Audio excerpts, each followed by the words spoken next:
Sir 6 ವರ್ಷ ಆಯಿತು ಇವತ್ತು ಕೆಪಿಸಿಸಿ ಅಧ್ಯಕ್ಷರಾಗಿ. ಕಷ್ಟಕಾಲದಲ್ಲಿ ನೀವು ಕೊರೋನಾ ಹೇಗಿತ್ತು ಸರ್ ಜರ್ನಿ?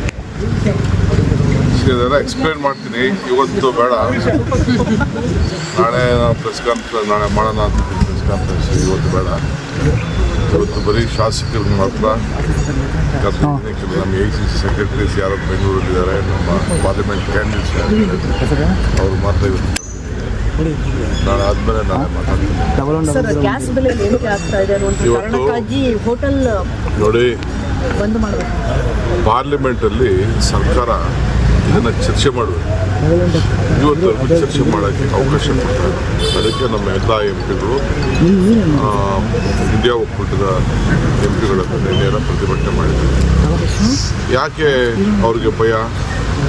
ನಿಮ್ಮ ಫಾರಿನ್ ಪಾಲಿಸಿ ಇವತ್ತಿಂದಾರ ನಾವು ಇರಾನ್ ಜೊತೆ ಸಂಬಂಧ, ನಮಗೆ ಸ್ಟಾಕ್ ಇಲ್ಲ. ಈಗಾಗಲೇ ಡೀಸೆಲ್ ಬೆಲೆ ನಿನ್ನೆನೇ ಹೆಣ್ಮಕ್ಳು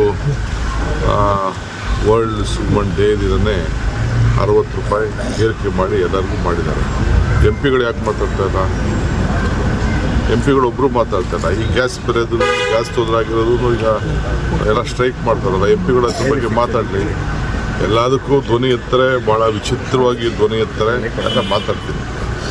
ಆಮೇಲೆ ಗೌಡ್ರು ಕೂಡ ಪಾಪ ಅವರು ಮೇಕೆದಾಟು ಎತ್ತಿ ನೋಡೋದು ಮಾತಾಡಿದ್ದಾರೆ. ನಾನು ಅವ್ರ ಪಾರ್ಟಿಯವ್ರಿಗೆ ಹೇಳಲಿ, ಅಸೆಂಬ್ಲಿಯಲ್ಲಿ ಈ ವಿಚಾರನ ತೆಗಿದ್ಲಿ, ನಾನು ಪಾರ್ಲಿಮೆಂಟಲ್ಲಿ ಮಾತಾಡ್ತೀನಿ. ಅಟ್ಲೀಸ್ಟ್ ನಮ್ಮ ಕಾಲದಲ್ಲಿ ಏನು ಮಾಡಿದ್ದೀವಿ ಅಂತ ನಾನು ಹೇಳ್ತೀನಿ.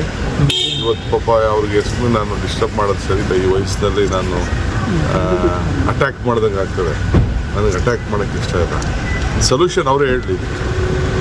ಅದು ದೇವೇಗೌಡರು ಪಾಪ ಈ ವಯಸ್ಸಿನಲ್ಲಿ ನಾನು ಅವ್ರಿಗೆ ನೋಯಿಸೋದು ಬೇಡ ಅಂತ ಅಂದ್ಬಿಟ್ಟು ನನಗೆ ಜೊತೆಯಲ್ಲಿ ನಾನು ಮಾತಾಡ್ತೀನಿ. ಸರ್, ನಿನ್ನೆ ದೆಹಲಿಗೆ ಹೋಗಿದ್ರಿ, 2 ದಿನ ಪ್ರವಾಸ ಮಾತಾಡ್ತೀನಿ.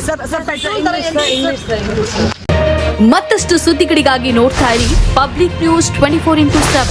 ಇದು ಸತ್ಯದ ಧ್ವನಿ.